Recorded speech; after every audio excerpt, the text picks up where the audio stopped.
Hello everyone, this is AlRaeis from the 𝕊𝕗 Center. I'm coming to you from SAS Studio 2024. I'm delighted to be with Dr. Khaled 𝕍𝕗𝕕 and Dr. David Cohen to talk about the bifurcation case that just wrapped up now. Dr. Khaled, and David, thanks for being with us. So tell us a little bit about the case and we'll go over step by step. Well, it was a fantastic. It was not what we expected. It was a fantastic. It turned out to be a fantastic case. It presented by Dr. David Hildix-Smith, as you all know, is the first author of the EBC main trial, and Professor Adrian Banning. The case that they had proposed to treat, they essentially decided to abort because for patient safety reasons, but they nevertheless presented to us a great case they'd done earlier today, and it was an opportunity to really do it live with the operator as a pre-recorded case, which was very, very educational because we could stop at every key moment and poll the audience and poll the panel as what do they do. So it really was a very lively interchange between the panelists, the audience, and the operators, because you had the luxury of not having to deal with an actual live case. So really, it was a very educational case. I think everybody learned. Yeah, it makes me think maybe we should do that a little more. I mean, we often have live cases where there will be, up to some point, the operators will describe what they've done. But again, here, I thought it was immensely educational and entertaining. Both operators are terrific, highly skilled and experienced, and they shared all of their insight with us. And I think, I do really commend them for making, turning what could have been a difficult situation where they decided to postpone the previous case, or the one that they had intended to do, and into something enormously educational. Yeah, in fact, in many ways, it may have become more educational this way. Well, I don't know how they were going to do that other ones, quickly enough to make it educational. This one, we had that luxury, and so it was great. And the case was a complex left main bifurcation in an older woman patient that was very heavily calcified, which is one of the most difficult, challenging lesions to treat. And the other point is, many people, when they look at bifurcation, especially when you had that severely critical osteal circumflex disease, up front will tell you, this is going to be a two-stent strategy. And they very nicely demonstrated it not necessarily. I mean, we were dealing with two of the pioneers of the provisional stepwise approach, and that's exactly what they demonstrated to us and showed to everybody that, no, you could actually do a very good job here using a single stent, especially in a fragile older lady, probably high bleeding risk. Maybe that's the way to go. So really, it was a nice demonstration.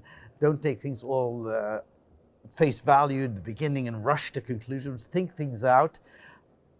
They could have at any point in time switched and added a second stent, a provisional stepwise, that not necessarily rule out a second stent. It's just the way in which you approach the procedure and do it and make the correct decision for that patient at the time, rather than deciding up front, I'm going to go with two stents. So it was really a very elegant presentation. And definitely the imaging aspect. Yeah.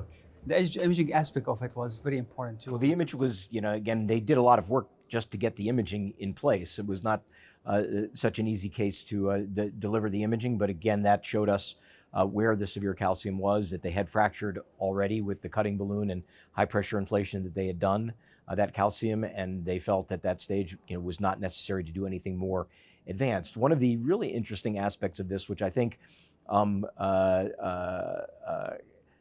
and I know because we're older, is that they explored the clinical significance of the circumflex, not by physiology, not by imaging, but by inflating a balloon and leaving the balloon inflated to see if the patient got angina, which is, again, we used to do this routinely because when you trained, balloon angioplasty was still the dominant form of revascularization and so you would routinely do, we would do 3 1-minute inflations. I don't know, did you do 3 1-minute inflations or 1 3-minute inflation? Oh, I trained during the period of